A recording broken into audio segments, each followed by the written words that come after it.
Welcome to another tip of the week, and today I'm going to talk about courses with projects and what to expect of those projects.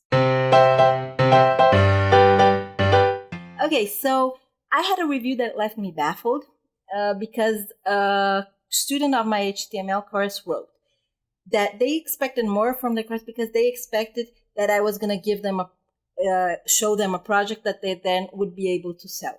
And I was baffled because the first glance I took at that review, I said, but that's plagiarism. You would be selling my project, right? Because just because you type the project, copying my thinking and my idealization of the project doesn't mean that becomes your project. It's the same thing as if I typed Harry Potter and then wanted to sell as mine. That would be plagiarism just because I typed that. Still J.K. Rowling's idea. But then I realized that this student wasn't being malicious. This student was being just confused. Because to me, that's obvious because I've always worked in the creative industry where you know about intellectual property and copyright and stuff like that. But this student may be a new student, may be a teenager, or may be coming from a different type of market where intellectual property isn't. And if you build something, even if I copied this from somewhere else, so long as I build, let's say I make a chair and I can go and I sell that chair as my own, even if I copied that chair from somewhere else. That's also, you can't also do that because that also infringes in patents and stuff like that. But let's use that as an example. Maybe you come from a market like that. So I realized that the student was being malicious, was being confused, and I thought, maybe he's not the only one.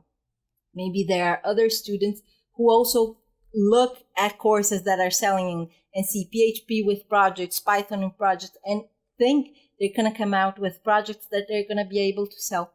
And that's not the case. What these courses mean when they say projects is that they're going to show you examples that you may or may not encounter on real life so that you can see practical applications of the features you're learning in a language.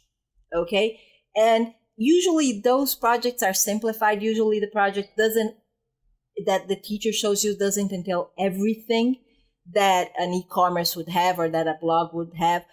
It's just so that you can understand what the teacher is teaching you and you can see that being used in what you would use similarly in the marketplace, and so that you can build on that. The idea is never for you to take that as given and then just do that and then just copy that, but build on that.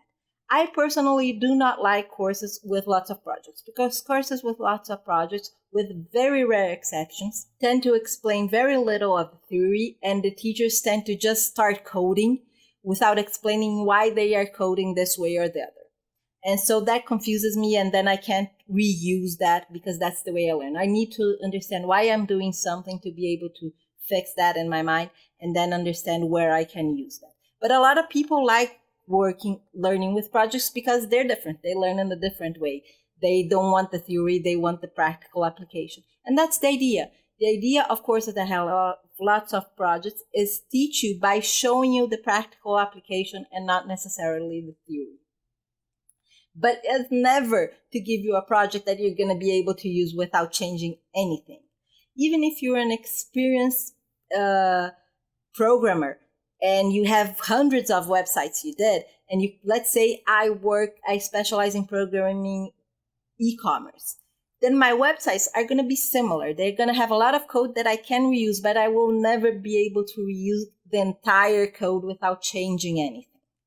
Because one e-commerce is going to be different than the other one. If I'm selling for a pet store, it's going to require different things from my database than if I'm selling for a shoe shop and stuff like that. So this idea that this student had that you can just plug a project and sell to a bunch of people without changing anything is wrong. If someone's selling you that idea, don't believe in that. And I hope that's not the idea you have when encountering a course that says 20 projects. Understand that when you encounter a course that says 20 projects, you'll be seeing practical applications, okay? And you'll be using practical applications so that you can learn better. But in the same e-commerce example, if let's say I'm lucky and I get a course that has the entire e-commerce project, even with all the details an e-commerce project needs, which is rare. Usually they skip the payout processing and stuff like that. But let's pretend they did everything. Then I have a problem. If I copy that project exactly, I have a security problem because I copied the teacher security. Everyone who watched that course knows the teacher security. Then my site is hackable if I didn't change anything. So you see, you can't just pluck one and place in the other.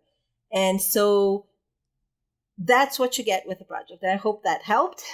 My intention was to help students to understand and not get frustrated like this student got frustrated because he had a different idea of what he would be getting from the project. And if you liked, subscribe, check out my courses, and see you next week.